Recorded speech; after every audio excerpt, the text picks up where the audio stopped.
Hi friends, നമ്മളിന്ന് discuss ചെയ്യുന്നത് 117/24 LDC question പേപ്പറാണ്.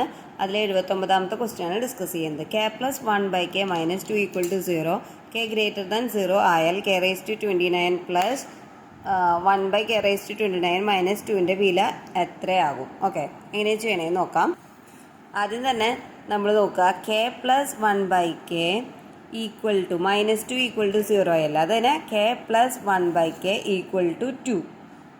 അപ്പോൾ കേനെ ഏത് വാല്യൂ ഇട്ട് കൊടുത്താലാണ് 2 കിട്ടുന്നുണ്ടാവുക? കേക്ക് 1 എന്നുള്ള വാല്യൂ ഇട്ട് കൊടുത്താലാണ് 2 കിട്ടുന്നുണ്ടാവുക. ഓക്കെ, അപ്പോൾ എന്ത് ചെയ്യണം? അപ്പോൾ കേയുടെ വാല്യൂ എന്ന് പറയുന്നത് 1 ആണ്, നമുക്ക് കിട്ടി. ഞാൻ ആ വാല്യൂ നമ്മൾ k⁻29 പ്ലസ് 1/k⁻29 - 2 ഇട്ട് കൊടുക്കുമ്പോൾ എന്തോന്ന് കിട്ടും?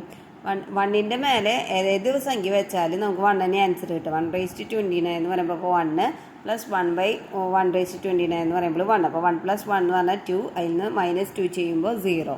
ഓക്കെ, അപ്പോൾ അതിൻ്റെ ആൻസർ വരുന്നത് 0 ആണ്.